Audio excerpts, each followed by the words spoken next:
ce message-là sur cette web TV, le Pain du Ciel TV, la chaîne de l'évangile de Jésus-Christ. Notre bien-aimé frère Constant, qui nous fait ce grand plaisir. C'est toujours une joie de partager la parole de Dieu. Encore plus, il faudrait que cette parole-là puisse s'accorder avec le dessein de Dieu. Pourquoi celui qui prêche la parole de Dieu va pouvoir connaître ce grand dessein-là. Et de nos jours, nous sommes approchés à un mouvement qui est connu de tous comme Église. Donc, quelquefois, à cause de tous ces dérapages qui concernent autour du mot Église, il y a une certaine mauvaise compréhension des choses. Ainsi donc, la parole de Dieu nous donne, je dirais, des matières de méditation pour que nous puissions nous retrouver dans ce grand plan de Dieu qui est l'Église. Et comme thème, je donnerai ce soir, ne cherchez pas Bethel, mais cherchez El Bethel. Autrement dit, ne cherchons pas la meilleure méthode en matière d'église, mais cherchons plutôt le Seigneur de l'église qui nous conduira dans de bonnes dispositions pour l'église. Alléluia. On va trouver un texte qui va nous aider à expliquer un peu notre thème. Ce texte se trouve dans Amos 5, versets 4 à 5. Il est écrit ceci: car ainsi parle l'Éternel à la maison d'Israël. Cherchez-moi et vous vivrez.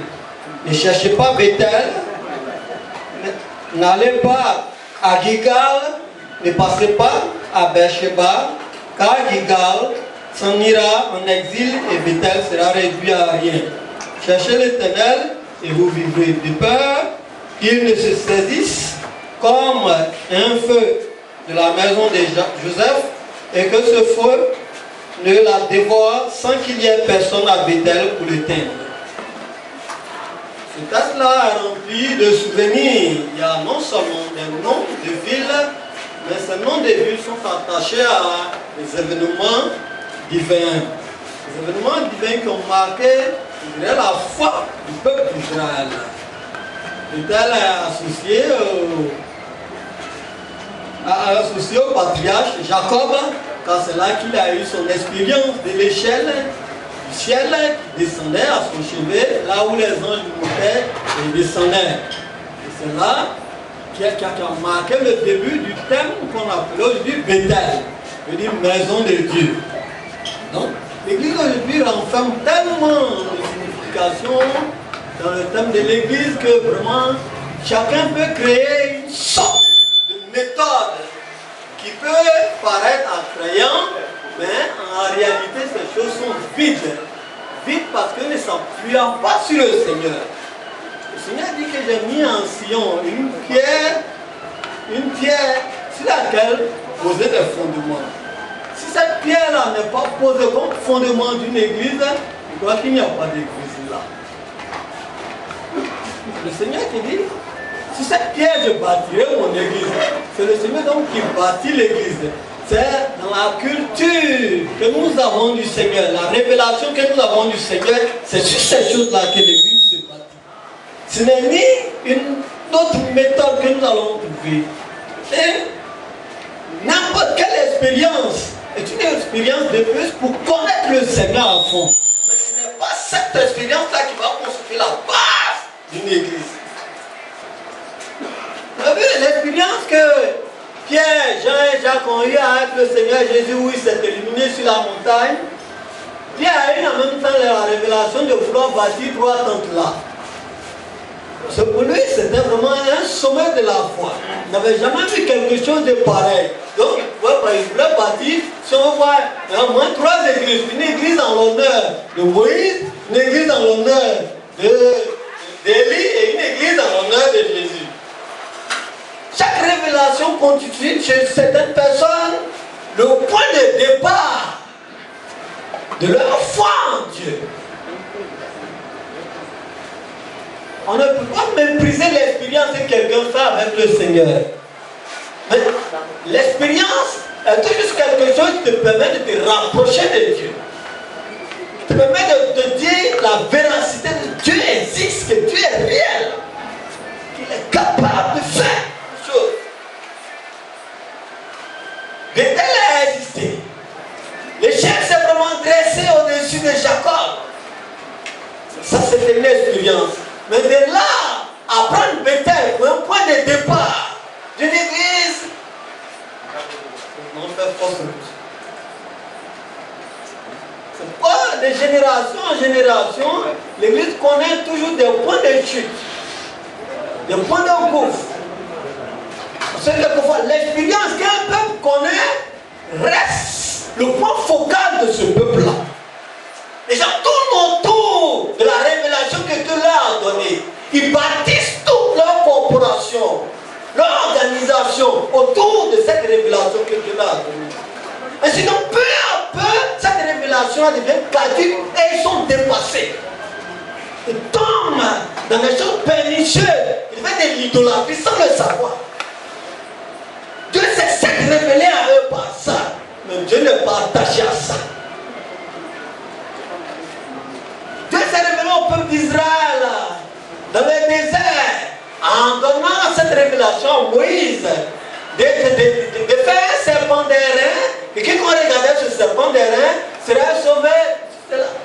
Mais ils ont gardé ce serpent-là jusqu'au temps d'Ézéchias. Ils appelaient ce serpent même Yeshuta. Pour rester dans ce souvenir-là. C'était passé. Cette expérience était passée. Nous allons de l'avant. Dieu aujourd'hui est en train de nous révéler de grandes choses. Si nous restons à côté de ces révélations que nous sommes en train d'avoir, pour adorer ces révélations, pour aimer ces révélations, pour organiser notre langage, notre vocabulaire, notre méthodologie sur ces révélations-là, nous allons aussi tomber dans le panneau. Ça serait donc ce que je vais appeler, c'est-à-dire le rêve du vocabulaire religieux. C'est-à-dire quand certaines personnes sont dans une communauté donnée, à cause de la fréquence des enseignements qu'ils reçoivent, leur langage, tout est basé sur ce langage, sur ce vocabulaire-là. On les reconnaît facilement par ça. Vous voyez? C'est pourquoi, quand même nous organisons quelque chose pour rassembler le peuple de Dieu, c'est pour donner une direction. La direction, c'est de voir le Seigneur être élevé. Plus le Seigneur sera élevé, Jérusalem sera élevé. C'est la même révélation qui est donnée dans le livre de Psaumes. Quand on parle de Sion sera béni, la gloire descendra sur Jérusalem. Amen. Sion est le point de ralliement entre le peuple et Dieu. C'est à Sion que se trouvait le siège du roi, c'est là que se trouvait aussi le temple. Donc c'est là que le royaume était dirigé. Quand Sion se portait bien, la grâce descendait sur Jérusalem. Et donc si nos révélations, notre conduite, nos pensées sont dirigées vers le Seigneur, certainement nous allons trouver la voie de l'église véritable. Ce n'est pas à nous de faire un christianisme cosmétique, c'est-à-dire fabriquer des choses autour de nous pour dire que oui, voilà comment l'église doit être, voilà comment l'église. Non, non, c'est le Seigneur qui est parti. C'est le Seigneur qui bâtit son église. Nous allons baser sur la compréhension qu'il nous donne. À chaque génération appartient une lumière. Nous avons atteint une certaine lumière que certaines, les dénominations n'ont pas encore compris. C'est pourquoi leur temps est passé. Je peux vous dire qu'ils ont eu leur raison d'exister. Parce que sans ce passage-là, beaucoup d'entre nous n'allons pas comprendre ce que nous sommes en train de faire aujourd'hui. La base de ce que nous avons aujourd'hui comme enseignement, nous avons tiré de leur ministère. Mais Dieu nous a éclairés. Et nous sommes allés de l'avant. Mais d'autres sont restés à Beersheba. Ils sont encore restés dans l'histoire. Ils sont encore restés dans l'histoire, la révélation qu'ils ont eue du flambeau. Ils sont donc encore dans le flambeau international. D'autres sont encore dans la lumière divine. Ils sont encore dans ce genre de choses.